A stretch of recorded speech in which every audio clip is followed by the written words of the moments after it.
Okutereeza omuntu gwe nina ku lisiti gw'ogambye omunene Saabalogo wange bamuyita Baby Cool.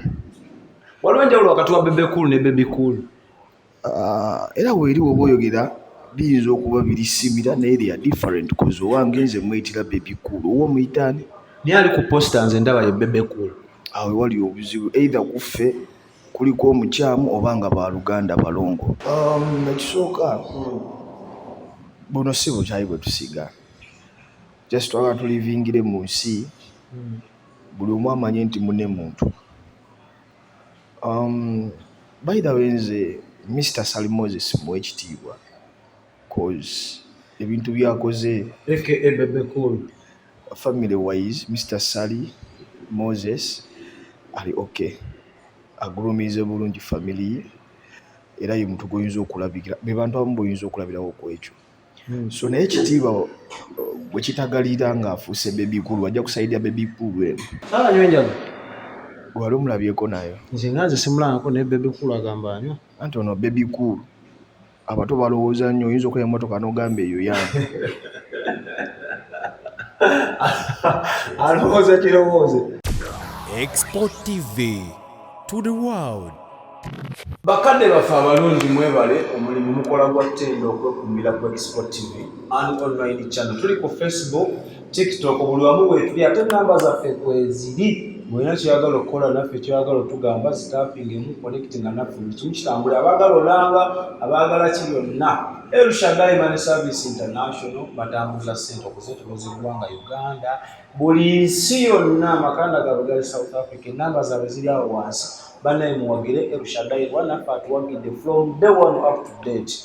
Atubeereddewo nnyo omukunja atasira n'abantu abalala bonna. Amanyi omwana Soda aba ali ku kamera. Tuli ku Swiss Records. Ashama, sooka ombuulize ku bakulaba. Abatulaba mwenna tusanyusa okuba nti mutwegasseeko akadde kano nga mwegasse ku source ensibuko ya buli kirungi kyonna era mugenda kufuna ekirungi.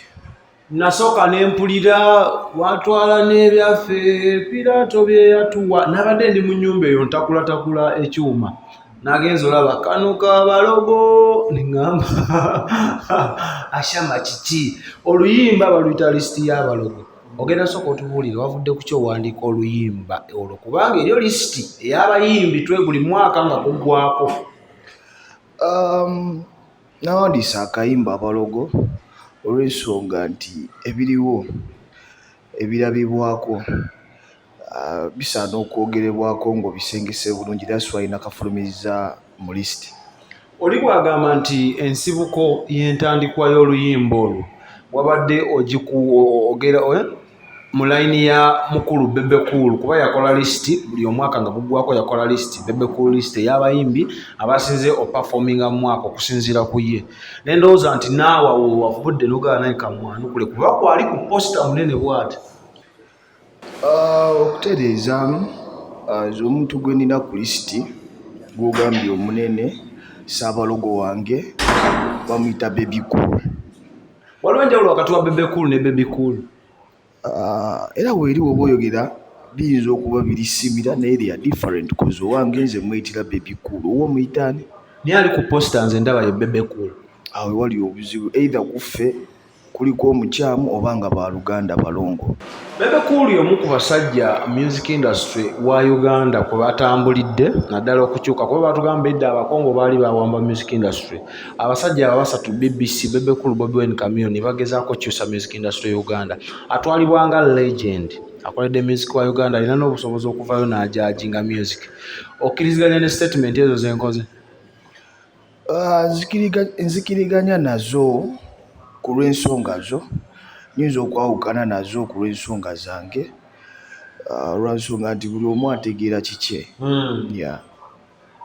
Baby Cool yakola list kuva ku number 1 mpaka ku number 13. List eyo mukama wange wagirabako? Bwe ntunuulira ennyo mu byendaba sigirabangako, sijja kulimba cause bwe nnoonyereza ennyo ntera nnyo okunoonyereza ebintu eby'amakulu. so kati kiyinza okuba tekyajja mu lisiti gye baaleetereyo ebintu ebyamakulu. Lisiti y'omukulu terimu bintu by'amakulu. Ate era nibadde njirengera gye nkeberera ebyamakulu. Kubanga Bebe Cool yavaayo n'akola statement nti eriyo awards za Uganda zaafa ate eriyo abagezaako ku appreciating abayimbi naye nga tebali wathe tebamanyi kiki kitegeeza kubeera star.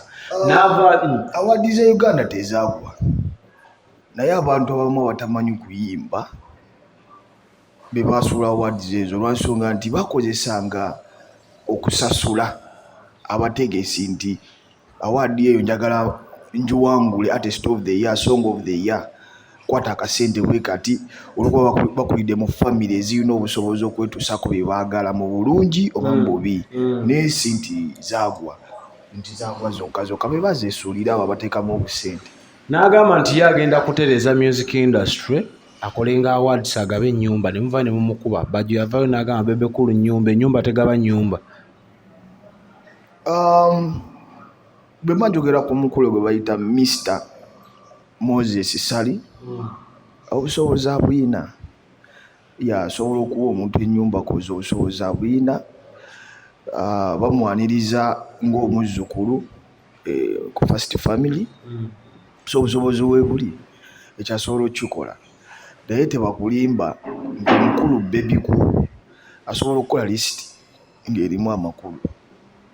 Namba 13 yasinze okunyumirwa King Saha yakuba oluyimba zaakawe. Bebe Cool yagamba ekyalufuula olwakabi lwakuba yali agezaako kulwanyisa Bebe Cool kyekyafula zaakawe olw'amaanyi. Okkiriza? Tosobola kukwata King Saha n'omuteeka ku namba 13 n'olowooza nti lisiti yo bajja giwuliriza oba okugitegeera mpozi aba tategeera. Anti asinzira ku performance y'omwaka so singa omuyimbi ye ng'omu. Olwedde oluyimba lubaddewo bw'onoonya ennyimba ezisinza okukola zaakayo ye number 1. Naye ng'amafuta Bebe Cool according ku ye.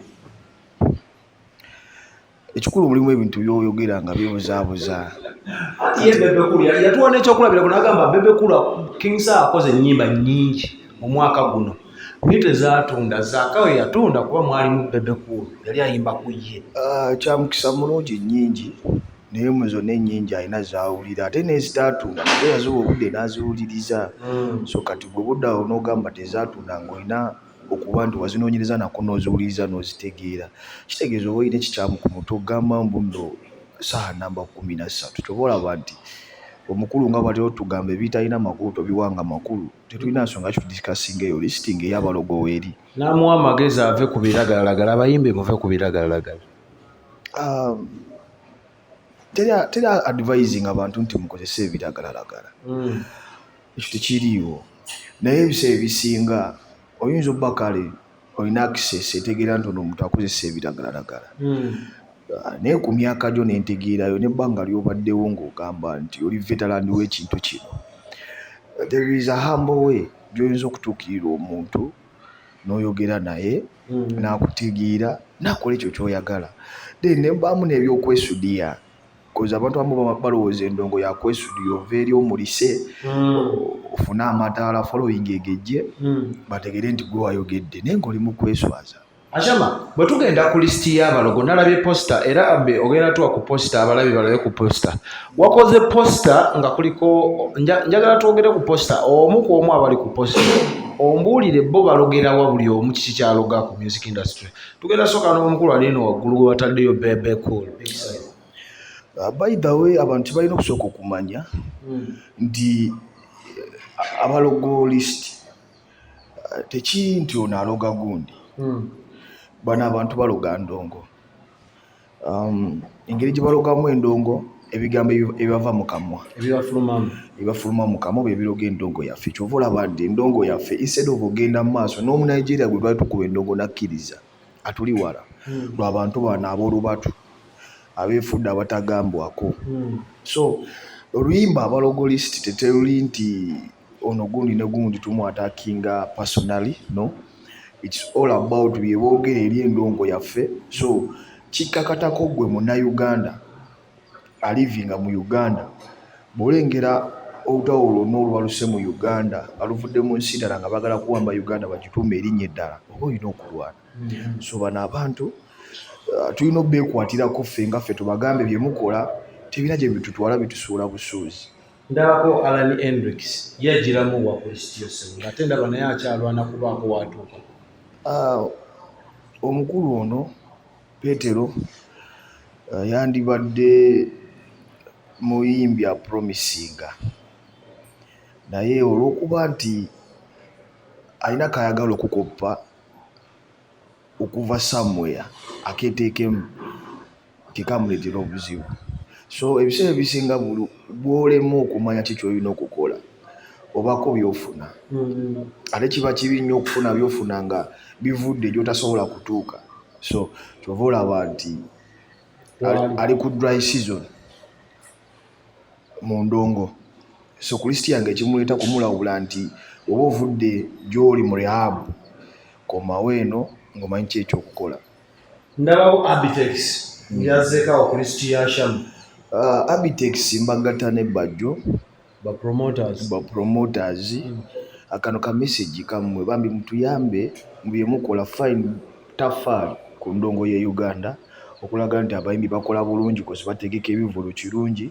Naye ate temusooka we mulina kukoma kutuuka kukola list egejinga prices za buli muyimbi okwefuula nti mumanyi buli kimu bwe kitambula nti tebabalimba. Akumuleeta ku show waguma pink emitwalo 2. Abantu abamu bakola ebintu nga balowooza bikoma Uganda nti Uganda yegenda obbiraba, naye eno ensi yakyuka. Okola akantu n'okapositinga, Omunakenya n'akalaba, Omutanzania n'akalaba, ne kagenda Rwanda ne kagenda Niger ne bategeera obunafu bwaffe. So tetujja kugumiikiriza bunafu bwa mitwe gy'abantu kwonoona buli kimu nga tulaba kozi twandibadde tuli wala naye ebireetu bye bituzze emabega. Isma All Access Ichuli ne mu luyimba nawulidde ng'omuyita Ichuli ne ngamba ate muzeeyi yagiramu wa mu ndongo. Muzeeyi Ichuli kati emyaka gy'aliko gya ntondo kye kisooka. Ekyokubiri ayagala nnyo okuwoomerwa. Bw'oba olina akasente mu nsawo osobola omukozesa buli ky'oyagala. Ekitali kibi kuba ffenna twetaaga akasente, naye bw'oba okuba nga ne obyogera ku Munnayuganda munno ng'okozesa mutimbagano, lowooza ku balala bakola kiki kyekugambya babiraba. So omukulu ono ye muntu gw'oyinza okukozesa ensobi okwonoona erinnya ly'omuntu olw'okuba olina k'omuwadde. Kasoomooca. Kyova olaba naye ali ku lisiti eno. Ate omukulu director wa Sisimuka Uganda, taata wa Shira Gashumba, Frank Gashumba yagiramuwa. Be basajja balina okuweebwa ebitiibwa ku lw'entegeera yaabwe kuba musajja alowooza nnyo bw'aba akola emirimu gye giri egy'obufere. Mufere Bwe nkirabe gwe tokimanyi. Nasomako amawulire nga bamutadde ku mpingu. Naye ali bweru alya butaala kitegeeza baazula amazima nti si mufere. Anti ffe kye twalaba kyekyo ate tavangayo tugamba nti siri mufere. So okusinziira bye twalaba ku mawulire tusoma nga omutwe oguliko omukulu Gashumba bamukutte ng'afera. Kyekireetera ebyo. So nzikiriza nnyo nti omukulu Gashumba alina platform, alina following ennungi era alina amagezi amangi ennyo. So singa amagezi ge agakozesa butakuba muyimbi yenna olw'okuba nti alina sayidi gya favoringa, kyandibadde kituyamba ng'abayimbi nga music industry ye Uganda nti omukisa gw'alina nti ayogera n'afuna abamuwuliriza. Bwagukola ng'azimba industry eno si kugyonoona, kyandibadde kirungi nakyo.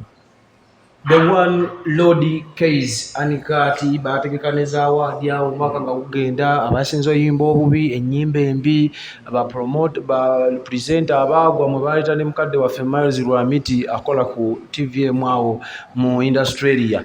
Ate ye agiramuwa. Omukulu oyo alina omukisa munene nnyo nti akolera ku platform esinga okuwulirizibwa okulabibwa. Naye instead of okukola erinnya erijjukirwa naye ayinza omumaliriza ng'agenze n'erinnya lye nga Mungu amujjuludde. Olw'ensonga nti buli kyokola bwe bw'okikola okusanyusa abantu okwogerako n'otalowooza ku nkya nga toliiwo balisigala bakwogerako onaaba n'erinnya. Cause right now Case n'omuggyako akazindaalo aba takyaliwo. Aba agenze naye singa akola ebintu ebibisigala nga byomwogezaako nti ekyo kyoliko kiriko lwa case yakwata akakazi nayo n'akola interviews n'anoonyereza n'abalaga ekirungi n'abalaga tukoze tutya nga si kudamejinga yandibadde naye mulungi naye that's why aze mu baloogo lwa nsonga nti akuba nnyo kozi namulabye ne wasaha nga gyali naye nga tali comfortable yabadde agenze sakamawuli anti naye nga gyali naye nga mbega tawera lwa nsonga alina gy'ava ate nga tusiba tubalaba ng'alina gy'ava naye mwenyini yabaddewo naye ng'alina okukola omulimu gwa station gwakolera naye nga tali comfortable. oli bw'atunuulira positayo nga gy'atunuulidde nga tannawuliriza luyimba alabako omukyala Silivia Namutebi aka maama Phina. Maama Phina naye alugendo ngo bulijjo. Maama Phina ekyamuleese ku lisiti eno one nga njagala abakulu bano baba bagenze okulogerako ewuwe kozi tosobola kwogera ku ddogo n'olekayo maama Phina. Abakulu bano baba bagenze okulogerako ewuwe abawo akalogo katono akabaye katono nga tekasaanyaawo ate ayongere okubasabira kuba eddogo erikola abalongoose abafuula abantu abaloga abazze mulayini.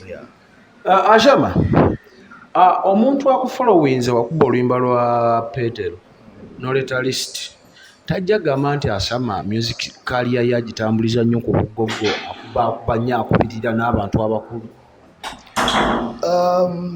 Okonye ku kintu bukulu osobola okubeera emyaka 10 naye nga byokola bya kito osigala oli muto n'oba oyina envi nga byokola bya kito osigala oli muto ate weewalanga nnyo envi okukusanga ku mutwe kozi wezikusanga nga obadde okola bya kito ate ofuuka muto times 2 kozi oba ozzeeyo.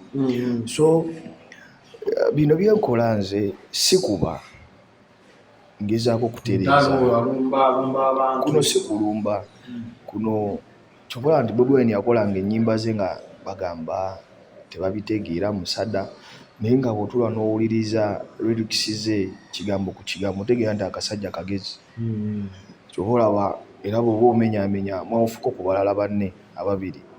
So kino bakiyita kumanya kiki olina kukola na kiki weetaaga okuba kozi tosobola kubeera mu ndongo gy'okuzolaba nga yabuvuyo olw'okuba oyagala okuyimba onoonya hiiti gwe obeerewo nti kanyimbe laavu nfune hiiti nze ndyemu ngende aze siri wano okulya mu ndongo njagala endongo yaffe ebeemu ekinyusi ekyokuba nti si ya bubblegum music ebeneeza nti omuntu amanya nti kati Uganda ekoze eki ekuze music alikoze tulina abantu betwali tusinga okuba endongo naye nga right now batusingira wa kiruma tusubire music omulala anajja ng'agoberera ono.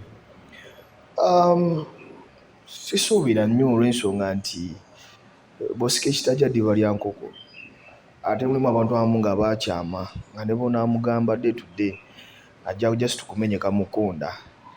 So bwe kinaaba nga message bazifuna naye nga tebeetereza ng'abantu kiyinza okuwuguka n'envaayo ne ngamba kanzire ku byange ogenda besoni wobalekerensi okuggyako nga baby cool takuzeeyi kuba ye atera okukyakanya abaana betulabirako right now kozi saha bw'oba tomulabirako ng'oli muyimbi oba n'ekirwadde.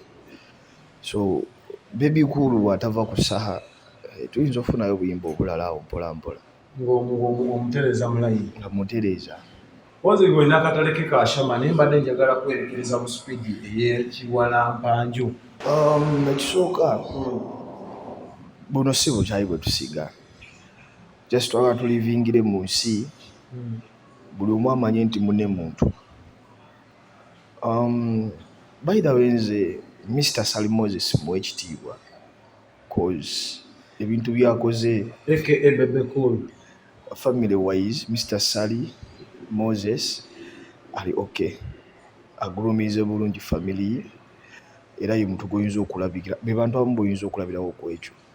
So naye ekitiibwa bwe kitagalira nga afuuse baby cool wajja kusaidia baby cool eno takoze kimala ayonoona bwonoonyi ge mazima ng'abavuzi bamuve ku biragalalagala muyiga empisa temunywa njaga kuwunyira ku mikolo kati ate iwe kikira ky'omwagalamu otalagulira ettaka wakazi ayire kati era oli mu kuba saha okuva okusinziira ku byazaayogera n'abantu bazaagezaako lambula ye nga yembere. Ekyo kyekugambye nti oba olimu kuba Saha olw'ensonga King Saha gwabadde agamba ebigambo ebyo, naye kyenzikiriza nti Baby Cool yali akolagana ne Saha omuyita okuyimba ekigwatule n'amulyaza amaanya, yamukubiranga ssimu jangu onzigalemu. So nsuubira kyandibadde kirowoozo kirungi nnyo ng'akwata essimu ye n'akubira King Saha n'amugamba kino ndaba kitagaddemu.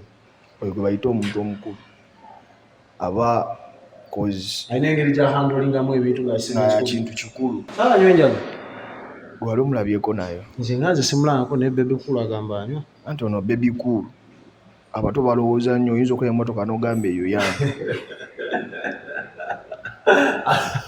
alowooza kirowooze ateebereza kiteebereze. Ashama lagirira abantu okulaba olina music abaana bajje bakole endongo. Abaana bonna tubakuwulinga gye muli tubayita. Bw'oba olina ekitone ng'owulira endongoyo gy'okuba girinamu ebirooto osobola okubaako weekussa, jangu Swiss record recording. Twaniriza buli omu bwe kasita oba nga olina ekiruubirirwa mu ndongo si kwonoona, jangu Swiss records recording.